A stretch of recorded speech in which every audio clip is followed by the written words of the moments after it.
248, 249, 255, and 261 and 265, Mr. President. Several resolutions congratulating our champions in the Southeast Asian Games. I so move, Mr. President. Any objection? Hearing none. Motion's approved.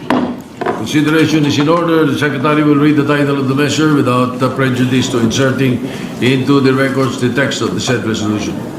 Resolution commending and congratulating the Philippine contingent to the 33rd Southeast Asian Games in Thailand for ably representing the country and for winning 50 gold, 70 silver, and 154 bronze medals. Thank you, Mr. President. Mr. President, may we recognize our colleague to sponsor, Senator Christopher Lawrence Bong Go. Senator Christopher Bong Go is recognized to sponsor the measure. Mr. President, distinguished colleagues, as chairperson of the Senate Committee on Sports and one of the authors of these resolutions, it is with great pride and honor that I sponsor the Senate resolution commending and congratulating the Philippine contingent to the 33rd Southeast Asian Games in Thailand for representing our country and for winning a total of 50 gold, 73 silver, and 154 bronze medals, placing 6 overall in the final medal tally and ranking 4th with an aggregate total of 277 medals. First of all, I would like to express my warm regards and sincere appreciation to the entire Philippine delegation which took part in the 33rd edition of the Southeast Asian Games. Allow me to commend each member of the delegation for exemplifying hard work and dedication.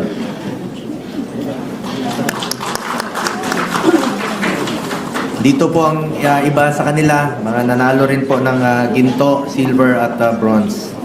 Held from December 9 to December 20, 2025, the 33rd SEA Games brought together around 12,000 athletes competing in 54 sports, comprising 50 international sports, 3 demonstration sports, and 1 value-added sport across various venues in Bangkok and Chonburi province. 11 countries in the region participated in the event: Brunei, Cambodia, Indonesia, Laos, Malaysia, Myanmar, Singapore, Thailand, Timor-Leste, Vietnam, and the Philippines.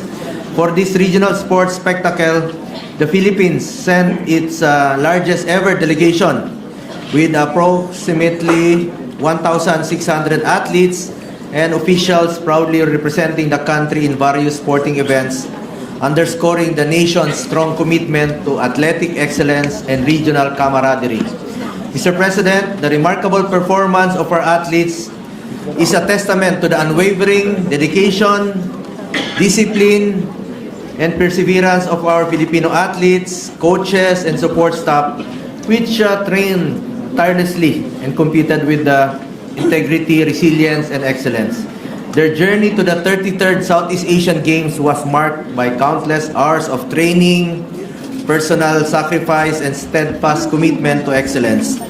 Each medal they brought home symbolizes not only personal victory but also national pride, inspiring millions of Filipinos, especially our youth, to pursue their dreams through sports. At isang paraan rin po na ilayo natin ang mga kabataan sa masasamang bisyo ay through sports. Parati kong sinasabi, get into sports, stay away from drugs to keep us healthy and fit. Mr. President, since assuming the chairmanship of the Committee on Sports in 2019, we have seen the country secure its first Olympic gold medal. Sa Tokyo Olympics, napanalunan po ang kauna-unahang gold ni Heidelin Diaz at 2 gold naman po sa 2024 Paris Olympics. Dati po, kulela tayo, wala talaga tayong ginto sa Olympics. Ngayon, meron na tayong 3 na gold medal sa Olympics. Kaya pa nating madagdagan ito pag nagtulungan po ang PSC, POC, private sector. Mr. President, these achievements highlight the importance of bringing together all of our sports agencies, kagaya po ng Philippine Sports Commission, Philippine Olympic Committee, at ang mga pribadong stakeholders para sa kapakanan at tagumpay ng ating mga atleta. We must unite and support a strong and effective system for our athletes. Importante magkaisa po ang lahat po ng sports sector. Of course, ang ating mga national sports associations. Hindi lamang pinansyal po ang tulong na kailangan ng ating mga atleta. Napakahalaga rin po ang moral support, sapat at masustansyang pagkain sa panahon ng kanilang training at maayos na kagamitan upang maging ganap ang kanilang paghahanda. Kailangan po nakafocus lang po ang ating mga atleta sa pag-training at pagko-compete. Wala na silang ibang dapat isipin pa. Nakatutok po ang ating mga atleta para marami pa tayong mapanalo ng mga medalya sa mga international competition. Kaya kailangan nakafocus lamang sila sa kanilang complete training habang tayo naman ay nagbubuklod upang tiyakin na lahat ng kanilang pangangailangan ay natutugunan. When government and the private sector move together, our athletes are empowered to reach their full potential. Mr. President, esteemed colleagues, ako po'y nakakasiguro that our country will become a strong contender in future competitions and we will be dubbed as a sports powerhouse in Asia. Congratulations rin po sa recent financial po ang tulong na kailangan ng ating mga atleta. Napakahalaga rin po ang moral support, sapat at masustansyang pagkain sa panahon ng kanilang training at maayos na kagamitan upang maging ganap ang kanilang paghahanda. Kailangan po nakafocus lang po ang ating mga atleta sa pag-training at pagko-compete. Wala na silang ibang dapat isipin pa. Nakatutok po ang ating mga atleta para marami pa tayong mapanalo ng mga medalya sa mga international competition. Kaya kailangan nakafocus lamang sila sa kanilang complete training habang tayo naman ay nagbubuklod upang tiyakin na lahat ng kanilang pangangailangan ay natutugunan. When government and the private sector move together, our athletes are empowered to reach their full potential. Mr. President, esteemed colleagues, ako po'y nakakasiguro that our country will become a strong contender in future competitions and we will be dubbed as a sports powerhouse in Asia. Congratulations rin po sa recent hosting po ng Philippine Tennis Association sa recently WTA 125 competition. Ito po yung Philippine Open na nakapag-promote not only tennis, no, but also tourism po para sa ating bansa na napakaganda naman po talaga ng Pilipinas na ipagmamalaki natin. To our athletes, you have become a symbol of strength and a great source of inspiration to our fellow countrymen that continues to give us hope in the face of adversity. Our Filipino athletes have proven time and again of their undying devotion and even unified the country through sports, thus upholding the true spirit of patriotism. As your chairman of the Committee on Sports and on Youth, rest assured I will continue to pursue sports development programs and initiatives that will promote the welfare of our athletes to help restore our rightful place in the world of sports. Naniniwala rin po ako na isang paraan nga po ito na ilayo natin ang mga kabataan. Hindi lang po kabataan, ang mga kababayan natin sa masasamang bisyo through sports po. Healthy pa tayo pag when we are physically fit. At bilang sponsor po ng budget ng Philippine Sports Commission sa nakaraang 6 na taon, pinaglaban ko po talaga na mataasan ng kanilang budget dahil po para naman po ito sa ating mga atleta. Napakaliit po ng share ng PSC. Every year lang po, kumbaga sa piece of sa cake, parang wala pang asukal doon sa icing yung share ng Philippine Sports Commission sa natatanggap nila sa national government. Kaya naman po, masaya po ako. Worthy of note, Mr. President, is the Supreme Court's order directing PAGCOR and PCSO with finality na po ito na buo na po ang i-remit na full amount due to PSC nasa as mandated by law at inaasahan natin na malaking tulong po ito sa ating mga atleta at sa ating sports sector. At pakiusap ko lang po sa PSC, gamitin niyo po ang pondo ng bayan, ang PSDF, Philippine Sports Development Fund, sa tama at magagamit po ng ating mga atleta yung pera po ng gobyerno. Moreover, I strongly value the role of sports tourism in our country. Yan naman po ang priority ng ating chairperson at ng buong komisyon ng PSC ngayon. Aside from promoting sports, ay mapopromote rin po ang kagandahan ng ating bansa. through sports tourism. By hosting and supporting sporting events, we showcase the Philippines as a premier destination for sports while inspiring our people, especially the youth, to engage in physical activities and strive for excellence. Muli, binabati ko po ang Philippine delegation sa 33rd SEA Games. Win or lose, pusong Pinoy ang panalo, lumalaban talaga ang pusong Pinoy. Isang mainit na pagbati po sa inyong lahat at bawat isa sa inyo ay naging bahagi ng tagumpay ng ating bansa. Thank you, Mr. President. Mabuhay po ang ating mga atletang Pilipino. Andito po sila. Thank you. Majority Leader. Thank you, Mr. President. Mr. President, may I be allowed to also sponsor the said measure? If I may, Mr. President. Go ahead. Thank you. Please. Mr. President, I would like to join my colleagues in giving a big salute to all the athletes who proudly represented us in the 33rd Southeast Asian Games in Thailand. It is so exciting to see our young Filipino athletes excelling on such a large global platform, inspiring new generations of budding athletes back here in the Philippines. We celebrate not only their impressive medal haul of 50 golds, 73 silvers, and 154 bronzes, but we also celebrate their fierce determination, their hard work, and their commitment to showing the best of the Filipino spirit to the sporting world. Sayang, Mr. President, kung may arnis sana dyan, nadagdagan sana ng mga 5 gold yun. Sana. It makes me happy to see champs like Alex Ayala, EJ Obiena get rock star status among our people, and many of the other athletes that are there. Among our kids especially, that love these athletes. You cannot ask for a better role model, Mr. President, showing great discipline and passion for their sport and showing great love for our country. They represent us on big stages like the Southeast Asian Games. To the entire Philippine delegation, maraming salamat sa inyong lahat. We are so very proud of you and we will continue to support you in your athletic journey. Mabuhay po kayong lahat. Thank you. Mabuhay. Mr. President, next to give their, Senator Jingo Estrada would just like to insert to the record his sponsorship speech of the resolution for the record, Mr. President. Next to sponsor is Senator Pia Cayetano. Senator Pia Cayetano is recognized.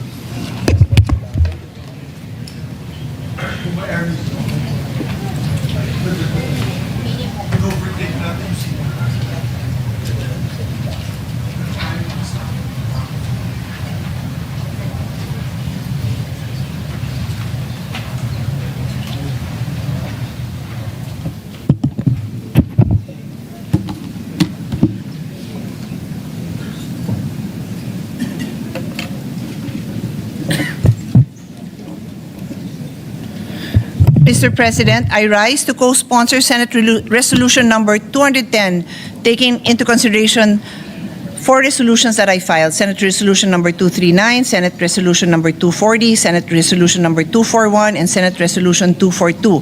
I would like to begin by greeting our national athletes, coaches, and staff, and the entire Philippine Sports Commission family who are with us today and are back in training as we speak.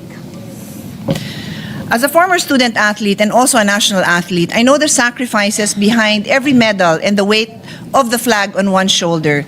Personally, I believe sports can transform lives. It molds character and teaches important values like discipline, determination, leadership, and teamwork. It serves as a key enabler of the Sustainable Development Goals promoting health, education, and social inclusion, specifically SDG 3 on health, SDG 4 on inclusivity and equitable quality education, and SDG 5 achieving gender equality and empowering all women and girls. The 33rd SEA Games in Thailand saw the Philippines' largest delegation to date with over 1,600 strong. We finished 6th place overall with an impressive 277 medal haul, 50 gold, 73 silvers, and 154 bronzes, proving once again that the Filipino talent is world-class. I actually had the unique opportunity, Mr. President, to watch the games. Given that it ran for about 2 weeks, I think I was only there for 3.5 days, but 3.5 days was more than enough to inspire me, was more than enough to bring tears to my eyes in every single game that I watched. Our athletes continue to make history, Mr. President, and I'd like to mention a few. So, I have pictures, so let us wait for the pictures to load. There we go. So, nag-sprint din po ako para makarating dito sa pole vault event ni EJ Obiena. Kasi grabe, Bangkok is already known for their terrible traffic. But because of the SEA Games, it was even worse. So, bumaba ako dun sa van na sinasakyan ko at iniwan ko yung driver at naglakad kami. Tapos nung alam namin kasi na malapit ng nag-umpisa na si EJ and mabilis lang naman ang pole vault kasi talon. Pag hindi na nakatalon, hindi na naabot ng kalaban mo, di panalo ka na. So, nag-sprint na kami. Pagdating namin, nandun kami sa kabilang side ng napakalaking stadium. So, from the other side, nakita ko si EJ sa kabila. So, sprint na naman kami. And lo and behold, napanood ko yung ending. And as you all know, the rest is history. EJ is the gold medalist of the pole vault event. And then while I was there,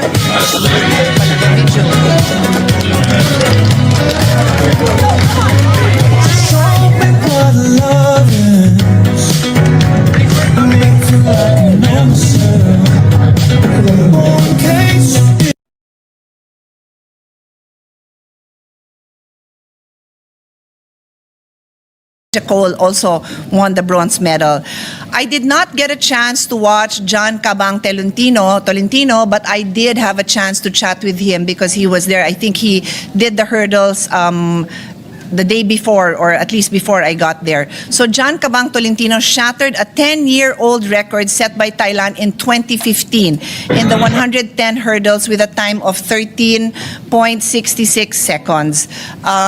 Very inspiring because he is a Filipino who lives in Spain, and when I was interviewing him, he told me that he is about to go to law school as he continues to train as an athlete. So we're very happy to know that our athletes are continuing also in other areas of life beyond sports.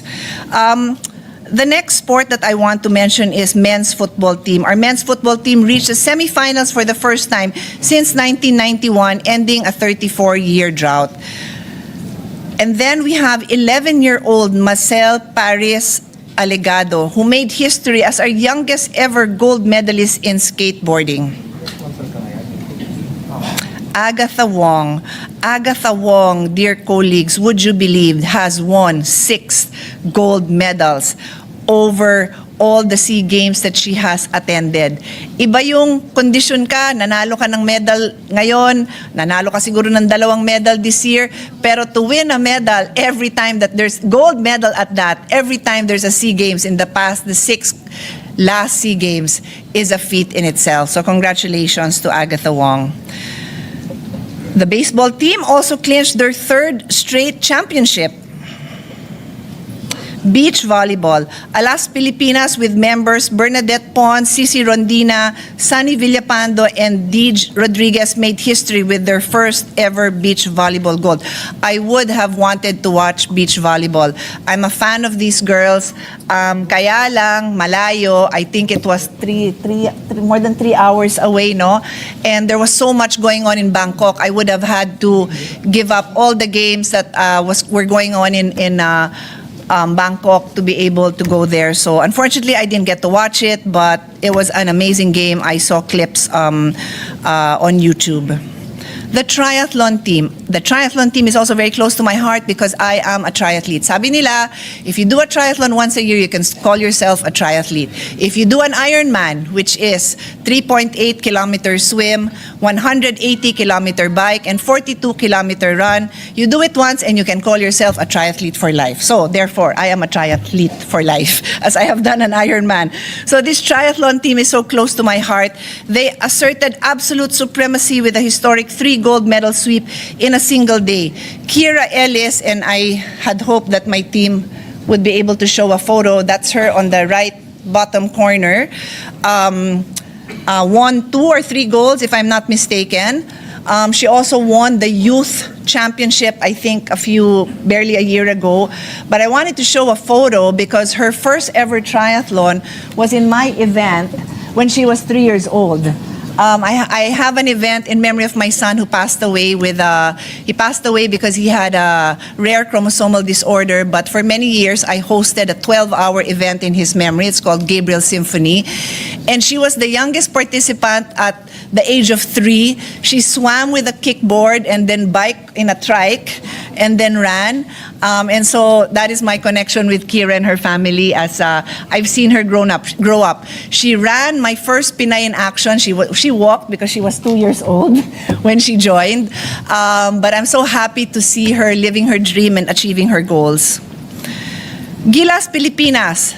I was so proud to be able to witness their win. They secured their 20th championship in a hard-fought, emotional game.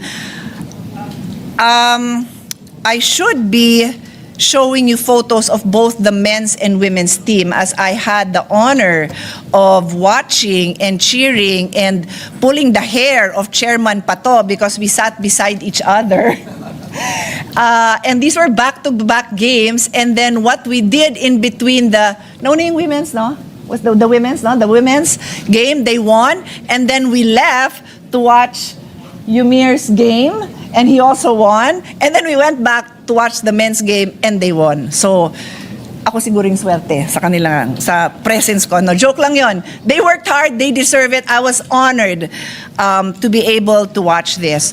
So, speaking of Yumir, I got to watch him box. To be honest, I am not one to watch boxing.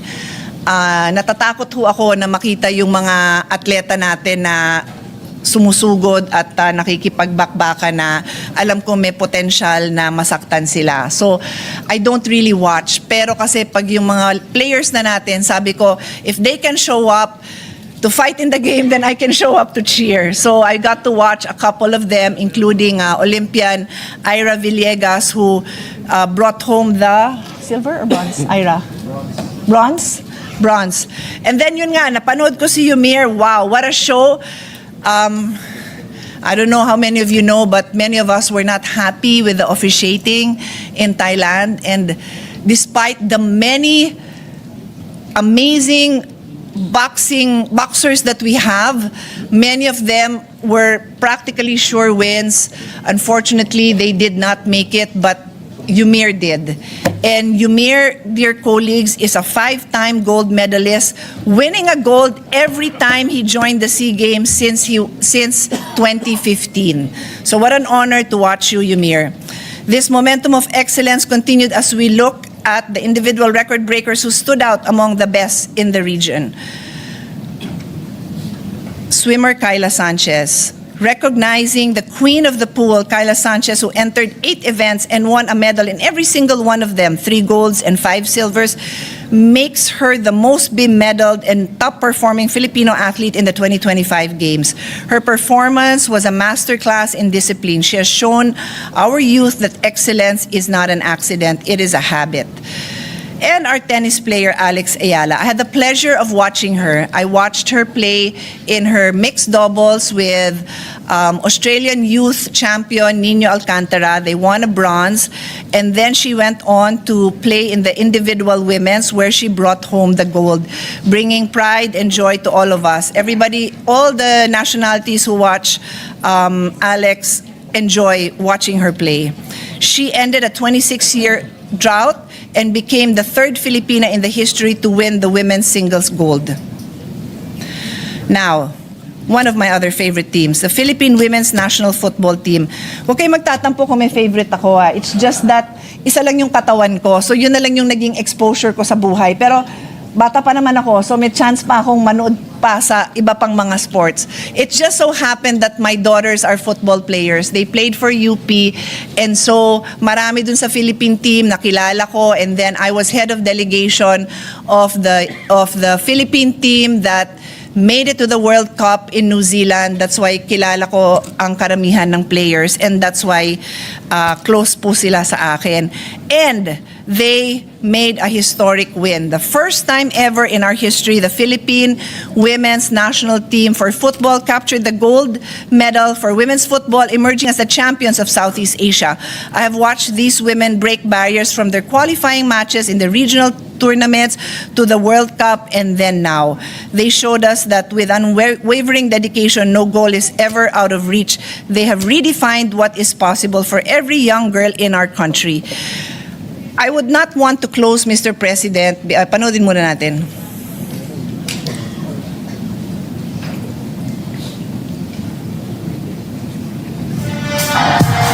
Did y'all boys not get the memo? I do not stay at the What's the move? Can I tell the truth? If I was doing this for you, then I have nothing left to prove. Nah, this for me though.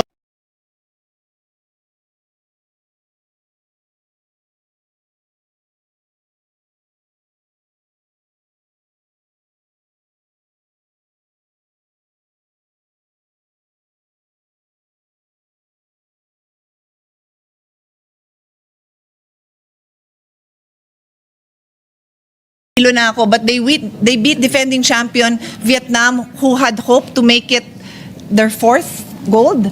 I think they're ninth. They're ninth. So this team that they beat 9 times na nag-gold. And what I want to share with all of you is till the very end, bakbakan, halftime 0-0, full time 0-0, and then they had a shootout. And during the shootout, 0-0, 0-0, and the very last kick, the Philippine goalkeeper caught the kick made by Vietnam and thus made the Philippine team a winner. So it was amazing. It's worth every second that I spend watching these girls and these young men on the field and in their element. So in closing, Olympians and champions are not born overnight. They are developed through years of investment, relentless effort, and sacrifice.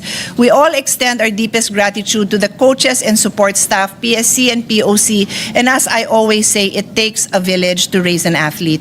Behind every medal is a team that provides the guidance necessary to reach the podium. Now it is our job to ensure they have sufficient funding and world-class facilities. This representation has continuously advocated and remains committed to strengthen our grassroots programs, to find new talent, aid in their development, hone their skills until they become the elite professionals and future Olympians they want to be. Again, we congratulate our athletes for the pride and honor that they have brought to the Philippines. Thank you, Mr. President.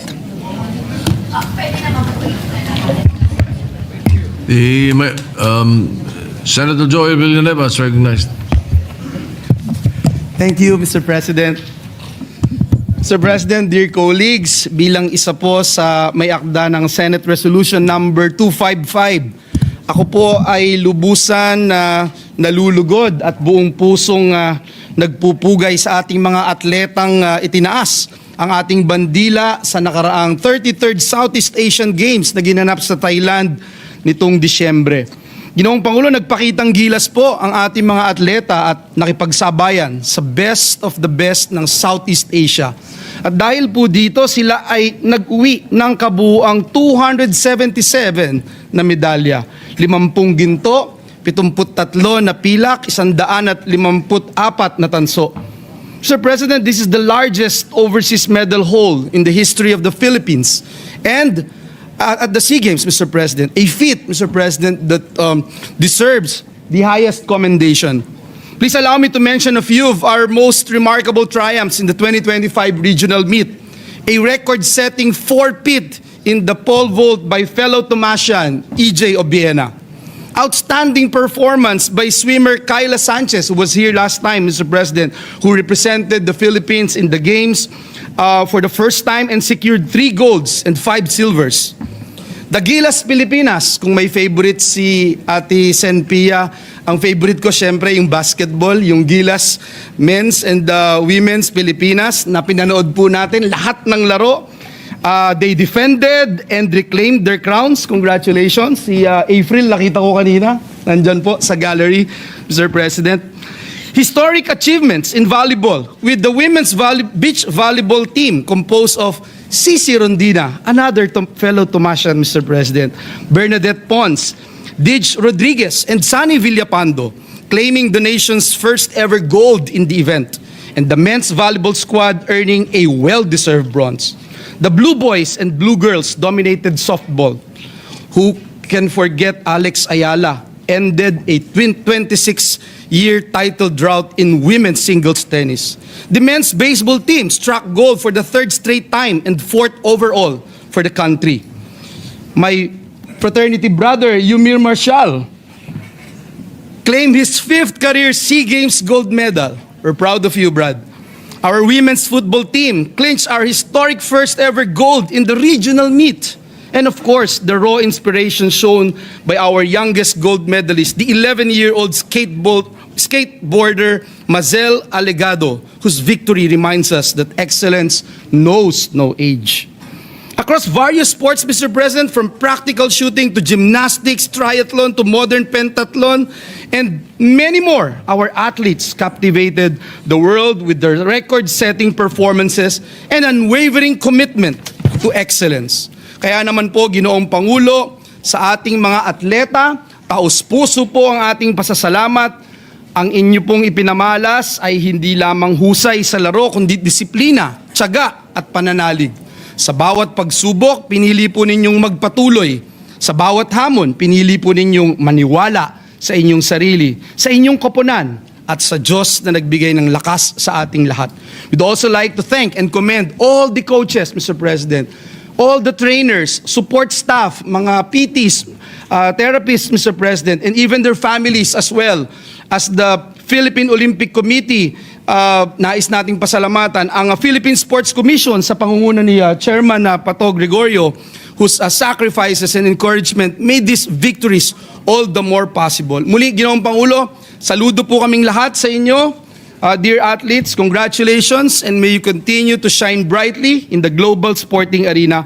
Mabuhay ang mga atletang Pilipino. Maraming salamat, Ginoong Pangulo, and may God bless us all. Thank you very much, Mr. President. Yes, Mr. President, Majority Leader. before I move to adopt the Senate resolution, may I be allowed to just make an amendment, Mr. President, if I may? Yes, please proceed. I just reviewed the parchment paper that we made for our athletes. It adopted, in basic part, the resolution of Senator Pia Cayetano, which had all the names of the gold medalists.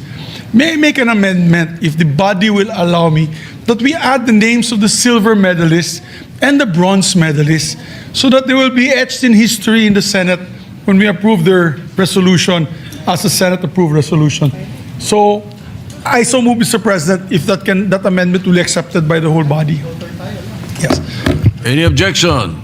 Hearing none, the motion is approved. Thank you. So lahat ng pangalan po ng nanalo, I think 277 of them will be in this approved Senate resolution. The only hitch, Mr. President, is when we do the photo opportunity, that will not be, what they're holding is not going to be the official. We will just have to give them one by one. Later on, the approved amended version with all their names, Mr. President.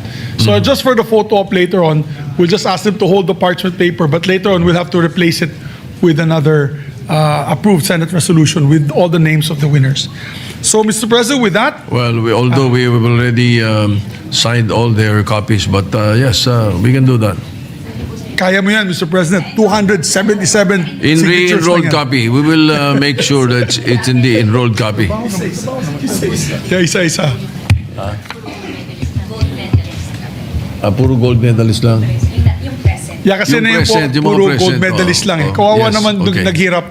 Yung kumapos lang ng konti, gold medal na sana eh. Baka nalutong Macau eh, hindi natin Alright. alam. Kawawa naman. May I just know, Majority Leader, why there are 41 resolutions? Aba, iba-iba nag-file, Mr. President. okay. Tapos individual So, ginawa. individual. The others are individual resolutions. All right? Yes. Actually, many lobbied to me, Mr. President, mga kaibigan natin, mga NSA. Alam naman ni Chairman Pato, marami tayong kaibigan na NSAs. And they said, kung pwede, solo resolution, solo. If we did that, Mr. President, it will take maybe 1 week to approve and have photo ops with all these athletes. So we decided, Mr. President, in the Rules Committee, is to just have one resolution congratulating them all. Kaya sinama na natin po sila lahat. Taking into consideration all the others. All right? Yes, sir, Mr. Okay. President. So, Mr. President, and before we adopt it, I move that we make all members as co-author and co-sponsor of this measure, Mr. President. Any objection? Hearing none, all members are made co-authors or co-sponsors of the proposed resolution 210. Mr. President, with that, I move to adopt proposed Senate Resolution number 210, taking into consideration all the aforementioned resolutions I mentioned earlier, Mr. President. Any objection? Hearing none, proposed Senate Resolution 210 is hereby approved and adopted. Congratulations to all the athletes. Mabuhay po kayo lahat. Mabuhay po kayo lahat. Before we do the photo opportunity, Mr. President, we'll take up another resolution which is equally important, Mr. President. If I may, Mr. President, I move that we take in consideration proposed Senate Resolution number 286, which congratulates also the Philippine Olympic Committee and the Philippine Sports Commission. Because without their invaluable support, we would have a difficult time to receive all these medals from our athletes. All right. Hearing no objection, consideration is in order. You may proceed. Thank you. We ask the Secretary to read the title. The Secretary will read the title of the measure without prejudice into inserting into the records the text of the said resolution. Resolution commending and congratulating the Philippine Olympic Committee, the Philippine Sports Commission for the exemplary leadership, support, and contribution to the successful participation of the Philippine delegation at 33rd Southeast Asian Games held in Thailand from 9 to 20 December 2025. Majority Leader, May I be allowed to sponsor the measure, Mr. you may proceed. Thank you. Mr. President, the whole country rightfully rallied behind our athletes and cheered for them through every game in Bangkok and Chonburi for the 33rd Southeast Asian Games last December. But now, I want to take a moment to thank and salute the officials and staff of the Philippine Sports Commission and the Philippine Olympic Committee, who quietly worked behind the scenes from day one as they supported our athletes in their journey to and through the Southeast Asian Games. To the Philippine Sports Commission, Chairman Pato Gregorio, and all the members of the Commission, and to Philippine Olympic Committee President Bambo Tolentino, and all the hardworking people of the PSC and POC, maraming salamat po. With your assistance and support, our athletes have been able to fully commit themselves to their training and development, allowing them to reach their full potential as they competed in the Southeast Asian Games. Thank you for shepherding our delegation not just in the SEA Games, but throughout their long-term growth as athletes. I am hopeful that the success of the delegation of the SEA Games will embolden the PSC and the POC to strengthen its athlete development programs as we approach LA 2028. And you can trust that we in the Senate, Mr. President, pangako po namin sa PSC at POC, kami po sa Senado ay handa tumulong sa inyo sa PSC at POC and support our athletes throughout this golden age of Filipino excellence in sports. Maraming salamat po, Mr. President.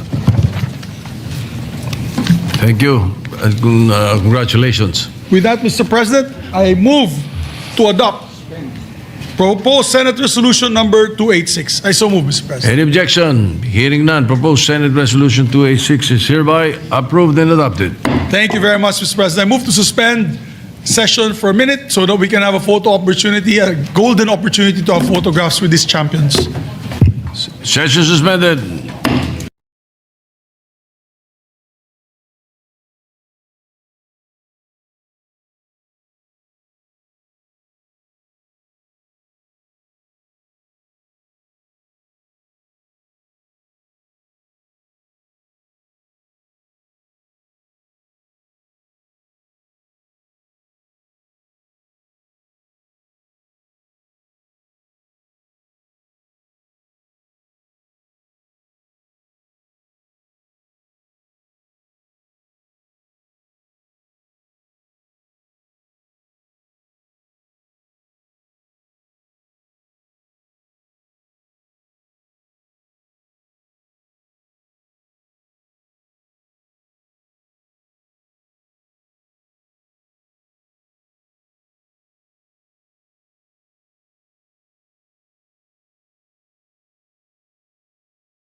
Session is resumed. Thank you very much, Madam President. Madam President, nice to see you on the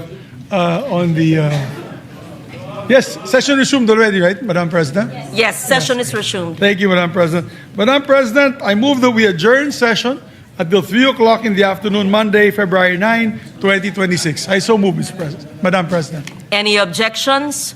I don't see the minority here, only the majority. This is also in cooperation with the minority. With the minority, They know that yes. we're going to adjourn early. No objections Thank heard. Session is adjourned until Monday, 3 o'clock. February 9, 9. 2026. Thank you very much, Madam President. Yay.